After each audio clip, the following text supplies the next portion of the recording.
This sounds like a stoner question. It is. It also has a real answer. The real answer is somehow worse. Fish don't know they're wet. They know when they're not wet, and they hate it. I had nothing better to do, so let's investigate. You're sitting somewhere right now. You don't feel the air around you. You don't notice the gravity pulling you down. Your tongue is in your mouth, touching your teeth, and you weren't thinking about it until just now. Sorry about that. Fish are like this, but about water. There are roughly 35,000 species of fish on Earth. They have all spent their entire lives in water. Not one of them, as far as we can tell, has ever noticed. And the reason why involves an organ you don't have, which is frankly rude. At first, I thought this was a 30-second answer. Fish have nerves. They sense their environment. End of video. Go home.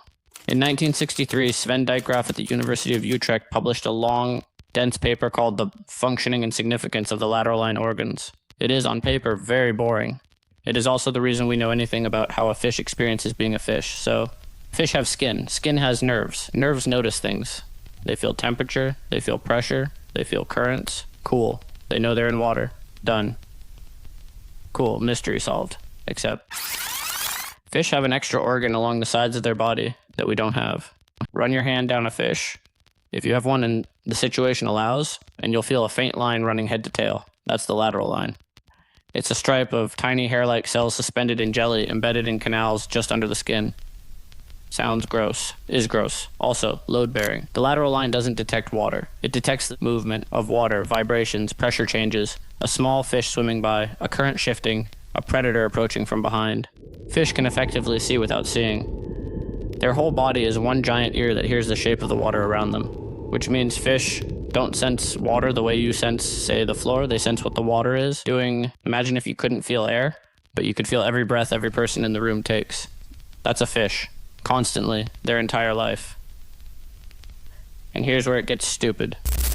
If fish only feel changes in water, then plain, still, ordinary water isn't a sensation at all. It's the baseline, the default, the blank canvas that everything else gets painted on. Water to a fish is what air is to us, completely invisible, which means a fish doesn't know it's wet. It knows it's not dry. That's a different thing. That's the thing that almost broke me.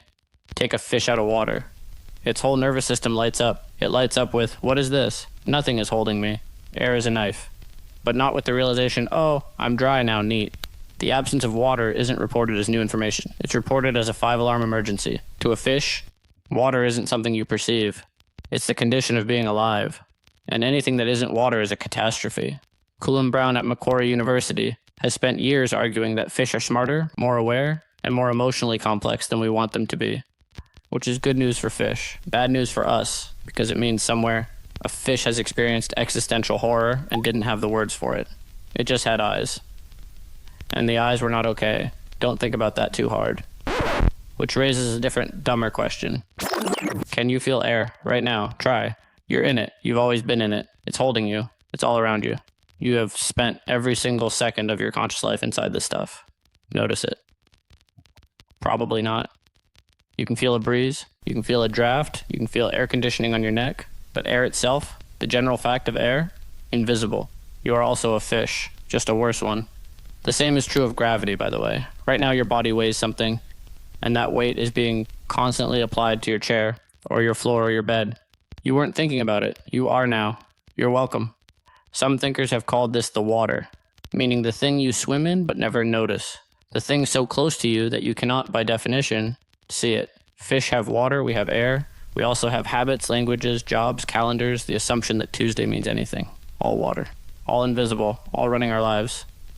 Anyway, so fish don't know they're wet. They know when they're not wet, and they hate it, which is honestly more useful than what we've got going on. We're walking around inside an atmosphere we forget exists, on a planet hurtling through space at unreasonable speeds, and we mostly think about lunch. Maybe we should aspire to be more like fish. Notice when things are wrong. If you've got a question this dumb sitting in your own water somewhere, leave it in the comments. Echo's going to log off and stare at a wall for a while. See you Tuesday. Don't think about water.